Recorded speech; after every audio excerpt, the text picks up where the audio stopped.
Manipur के अहानबा neuro patients के अमतंगायरबा specialised hospital neuro emergency trauma net multi speciality hospital सिंगजाई मथक टोंगथाम लिकाई दा हांदुकचरे हॉस्पिटल असना मरुइना बीपी स्ट्रोक ब्रेन ट्यूमर लंबी की खुदोंगथिबा spinal disc prolapse spinal tumour अमदी माइग्रेन चिंगबा लायंगली हॉस्पिटल असदा न्यूरो की लायंग चंगबा अफब मखल की खुसु खुलाई अमदी मेशिन मरांग कायदे लई मसिना कोक मरी लेनबा तोंगान तोंबा मखल की अनाबसिंग निंगथिना लायंगली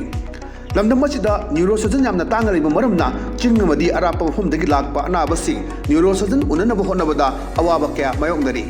मसिदसु नतना मतम थिंथना अनाबा लायंगना मरम ओरगा खुदोंथिबा क्या सु मायोंगदरी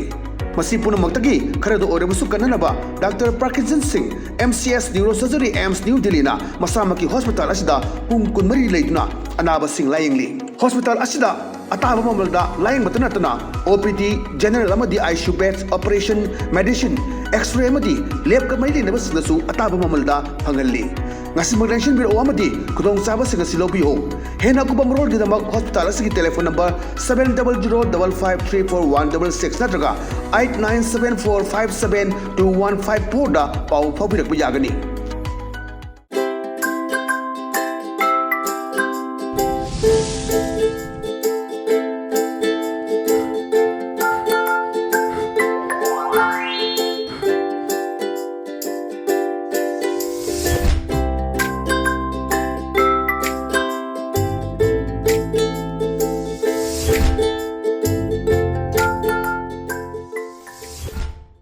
Kumjari, ELITETV ki test so cartoon की mahau meng ta video si ham tara mukjari baru dengan sim follow from pau si cartoon singda cartoonish na kari hang ni ba kari funong ni ba kari wakal kalang ni ba do miya masang thamjage am loko jage sangai express on top pani da ida on top pani da yang view mabok ka masu gi sin ne ade da koi tiar gas ka pa gi makon ta ni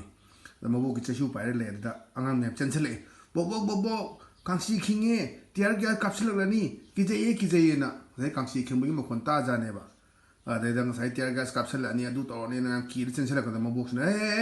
कछु तो रे बबोक ले TV की पाव the खिंग बनी अस अंगांग ma'am से lion मांग बतारे दो मखु जु की बदगी को की बेरा ले रे दो ना म्याम से दुम कांसी खिंग में बा अदु तोरा अगदी टियर गैस का पा अनि हाइबगी अकी बसे दुम अंगांग सिंग द ममी दुम ता दो नति अदुगी वफम दु उरा कान थमक बा से याम फजबा कार्टून ने अदु अंगांग सिंग लोइन मांग बतारे दो मजु की बी फावरी नि स्माइना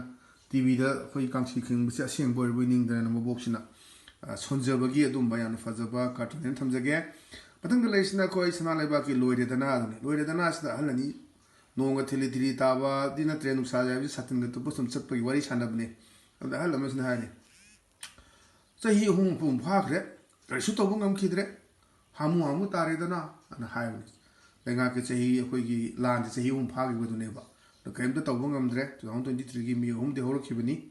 नान मी हम द चेय हम फारे कहीं तो गमद्रे हम तारे न हाय समसने खुमै खंगदे लेंगा नदी शांति हंजले सिन बुवाई चाइरे अदुनि मैन इंग तबपुर ए हायदन हजी खुल्लुम दा लितान कामना लेप्ट्री सिना के तेल याम फजबा मफम लेसिना के तेल सी याम तरु तनान ब खुगंग अमसु ओरिबनी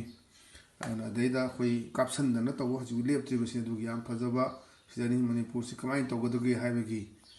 वारी तो थंबा याम फजबा दु वहान थुलेबा कार्टून खंगदे लेंगा नदी शांति हंजले सिन वाई चाइरे न पावने अनसि जासु वहान थुलेबा कार्टून मथंग लेसिना कोई पुंगना फुंगी बालो हेरो बालो याम फजबा सेंटर द चलगा कोई माय बेल सिंग लावगी वारी नि अदेदि सिदादी लाक्त्रमनि नको अद हाइनि सर मणिपुर काइरे ने उबिद्रबो अद हा इंडिया दि काइदे इंडिया दि काइरो दाना हजिक्सी दुम स्टेट मंगादा स्टेट मरीदा दुम बीजेपी ना लेट तोरपगी सरकार लानगी असम दा अदु लेरेबा मरुइना वेस्ट बेंगल दा लेरेबा मरुगी अद पोंडिचेरी दा लेरेबा बीजेपी की अनहजी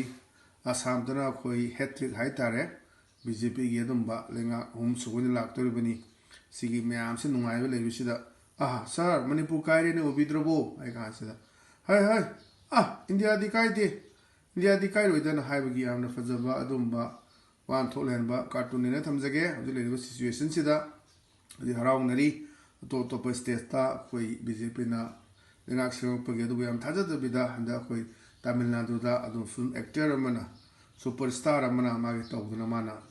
लेंगाक सेमदोगी ममी लाइबसिनी ꯑꯅꯁꯤꯁꯨ ꯍꯧꯖꯤꯛꯁꯤ ꯑꯗꯨꯝ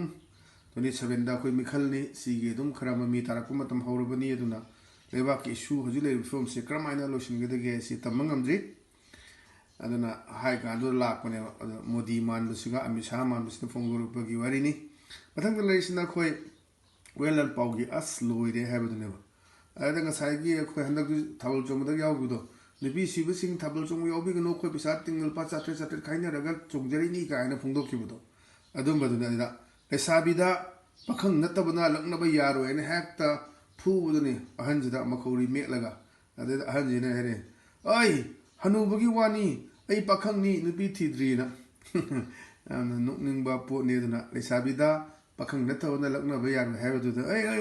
ai hanujabagi wani ai pakhangni nupi thidrina adumba nukningba chupokpa mayama adugi phongdokpa yam phajaba su cartoon ne adum mathangda leisina khoi naron thogdang gi hawa do leirang do sida khoi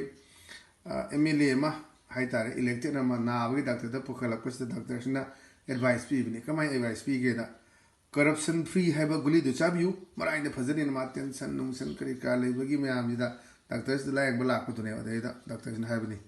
corruption free haiba guli do chabiu marai ne phajani na da masda kumai doctor madu charga botika gadrana corruption free do tawrakanda aduni hojisi corruption jawdagadi khoi yadabra haibagi mongama hajik Tamil Nadu tawreba ong basi tuan ton khudong chaw mi ne na point 3 ni pan jaw magi piri madu to bong ndagati mai lenga chu tu doini aduna ayam luba hekta khoi promises si hamna semdok ba yadabani aduni da lai tension le rekpadu da laeng bala kudu da corruption free guli do chabiu marai ne fajani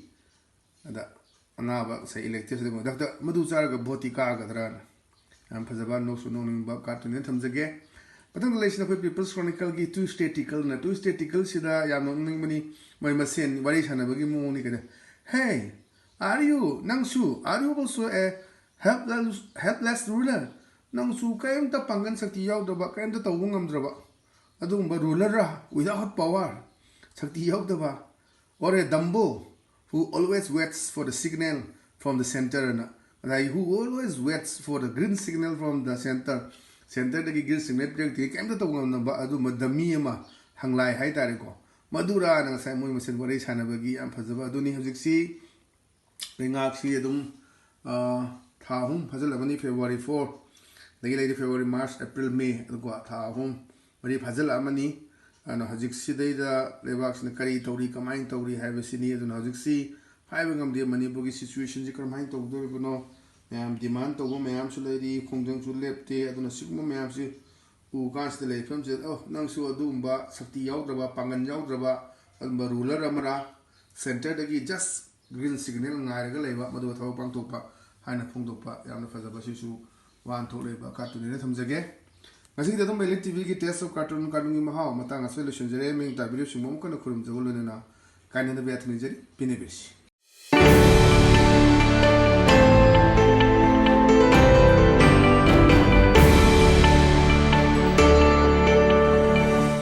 Patients get matangairaba specialized hospital neuro emergency trauma net multi speciality hospital singjai mathak tongtham likai da handuk chare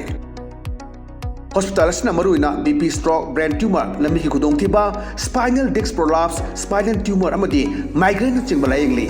hospital asda neuro gi layeng bar changba afaba makhal gi khusu khulai amadi machine marang kai de lei machina kokka mari lena ba tongan ba makhal gi anaba sing ningthina layengli lamdam masida neurosurgeon yamna tangariba maramna chingmadi arapa phumdagi lakpa anabasi neurosurgeon unanaba honabada awaba kya mayongdari masida sunatna matam tintana anaba lainguna maram oraga khudong thiba kya su mayongdari masi punamakdagi kharado orabusu kananaba Dr. Parkinson Singh MCS Neurosurgery AIMS New Delhi na masamaki hospital asida pung kunmari leiduna anaba sing layingli hospital asida ataba mamalda laying batanatana OPD general amadi ICU beds operation medicine x-ray amadi lab ka maili nabasnasu ataba mamalda phangalli ngasi magdenshin biro amadi kudong saba singa silobi ho hena kubam road gidamak hospital asigi telephone number 7005534166 natraga 8974572154 da pau phabirak yagani